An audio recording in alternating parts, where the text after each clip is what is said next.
Oke, Assalamualaikum warahmatullahi wabarakatuh. Selamat pagi teman-teman semua. Semoga dalam keadaan sehat.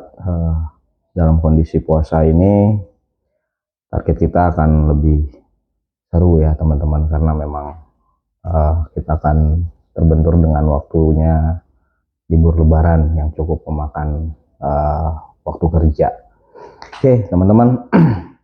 Saya hari ini mau coba diskusi ataupun bahas bagaimana masalah komunikasi.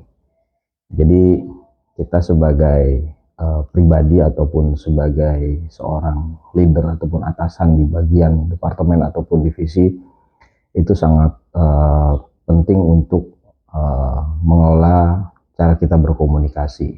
Jadi komunikasi itu sangat penting. Kenapa? Karena kalau kita mau mendeliver berita, perintah, ataupun tugas kepada tim, itu harus dengan sangat bijak sehingga orang menerimanya pertama dengan baik. Terus yang kedua, menerimanya sesuai dengan notes ataupun pesan ataupun goal yang memang kita mau tuju. Kenapa pesan ini ataupun berita ini harus kita sampaikan. Terbayang kalau tugas yang kita perintahkan ternyata tim kita menerimanya tidak sesuai yang kita harapkan. Nah, jadi cara mengolah ataupun menyampaikan berita pun ada beberapa tahap. Nah, untuk video kali ini yang saya mau coba bahas adalah apa saja yang perlu kita lakukan sebagai seorang leader agar komunikasi ataupun perintah dari top manajemen hingga ke level bawah tersampaikan dengan matang ataupun tidak ada yang berubah gitu ya. Oke, jadi komunikasi khususnya untuk di daerah leader ataupun manajemen itu poinnya ada 3 ya teman-teman. Yang pertama, masalah dari kita mulutnya sendiri gitu ya, kata-kata yang dipilih sehingga pesan yang disampaikan itu tersampaikan dengan utuh. Lalu yang kedua, masalah intonasi, kapan suara kita harus tinggi, kapan suara kita harus landai ataupun pelan.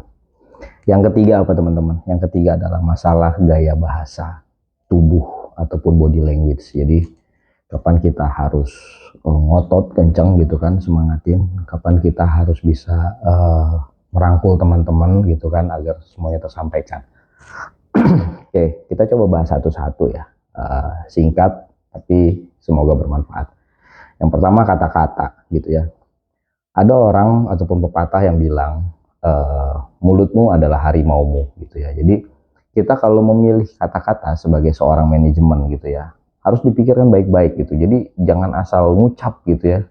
Jadi mulut itu yang pertama dipakai untuk hal yang baik gitu ya. Jadi kata-katanya dipilihlah yang bijak, yang benar, tidak kasar gitu ya, apalagi di dunia kerja, karena masalah sopan santun atau pemilihan kosakata itu sangat penting, dan kita nggak pernah tahu tim kita itu apakah ada yang modelnya baper gitu ya, ataupun ada yang semua ternyata santai aja gitu ya.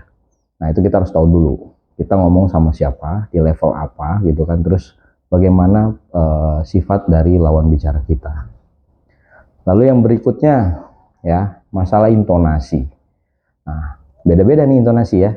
Jadi kita kalau menerani orang, memotivasi orang, kita menggebu-gebu gitu ya, kita bakar semangatnya, kita kuatin semangatnya.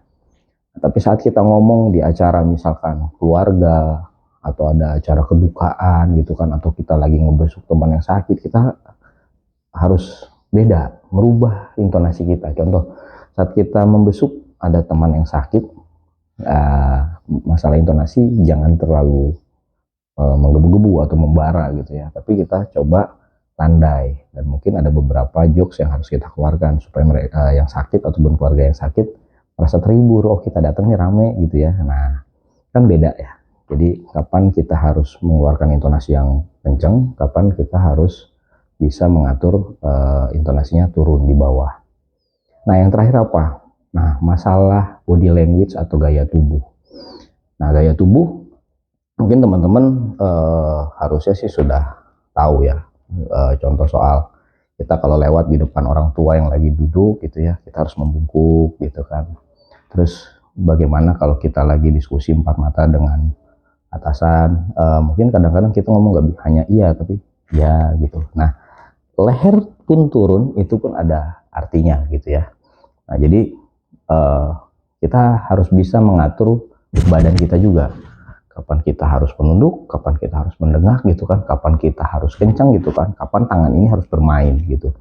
Sehingga pesan itu tersampaikan dengan matang gitu. Jadi dapat semua gitu loh. Karena kalau misalkan kita tidak bisa mainin badan kita gitu ya, apalagi dalam hal menyampaikan berita ataupun perintah, bisa jadi nanti penangkapan tim kita itu akan berbeda gitu ya. Mungkin itu saja dari saya untuk hari ini. Ya, tolong dipastikan semua bisa mengelola yang 3 tadi. Saya ulangin ya, yang pertama tadi adalah masalah pemilihan kosakata, lalu yang kedua adalah masalah intonasi ataupun tinggi rendahnya nada bicara, dan yang terakhir adalah masalah gaya tubuh ataupun body language, sehingga berita ataupun tugas yang kita sampaikan dapat diterima dengan baik dan sesuai dengan targetnya yang pasti. Oke, itu saja dari saya. Terima kasih. Selamat pagi. Tetap semangat. Assalamualaikum warahmatullahi wabarakatuh.